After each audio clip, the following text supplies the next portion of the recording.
Kabiguan, tagumpay at layunin ng buhay. Magandang araw, ako si Maria Janara Salvet Ifabula at nais kong ibahagi ang ideya na lahat ng bagay ay may dahilan. Sa ating buhay, hindi maiiwasan ang mga pagsubok at tagumpay na nagdudulot ng pagkalito. Sa kabila ng mga ito, may mga aral tayong natutunan na makakatulong sa ating pag-unlad. Ang mga pangyayari sa buhay ay hindi mahuhulaan. Halimbawa, sumubok tayo sa ating pangarap na paaralan, ngunit hindi tayo natanggap. Sa mga ganitong sitwasyon, tila tayo ay pinagbagsakan ng langit at lupa. At akala natin ay tapos na ang lahat. Gayunpaman, sa paglipas ng panahon, makikita natin na ang pagkatalo ay hindi katapusan, kundi simula ng mas magandang pagkakataon. Minsan, kinakailangan natin ng mga hindi at kabiguan upang matukoy ang mga landas na nababagay sa atin. Isipin natin na mga pagkatao ay parang mga hagdang-hagdang bato.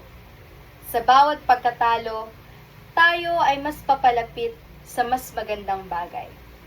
Kaya't huwag tayong mawalan ng pag-asa. Patuloy lamang tayo sa ating laban. Sa bawat pagsubok, may mga aral na lumalabas na hindi natin inaasahan. Ang mga pagkatalo at pagkakamali ay hindi lamang hadlang, kundi mga pagkakataon para magpalago. Sa mga hindi magandang pagkakataon, maaaring makatagpo tayo ng tao na magiging mahalagang katuwang o guro. Lahat ng karanasan, mabuti man o masama, ay may daladalang karunungan na bahagi ng ating kwento. Dapat nating yakapin ang mga ito, dahil ang bawat pagsubok ay hakbang tungo sa mas magaling na bersyon ng ating sarili. Madalas nating marinig ang kasabihang lahat ng bagay ay may dahilan. Bagaman, ito ay maaaring ituring na isang karaniwang kasabihan. May malalim na katotohanan dito. Minsan, ang mga sitwasyong tingin natin ay kabiguan ay nagdadala sa atin sa mas magandang direksyon.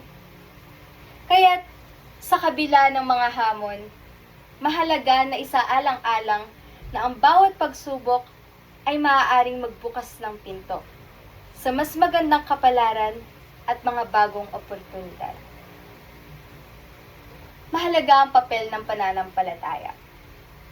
Ang pagkakaroon ng tiwala na may dahilan sa bawat pangyayari ay nagbibigay sa atin ng lakas at inspirasyon.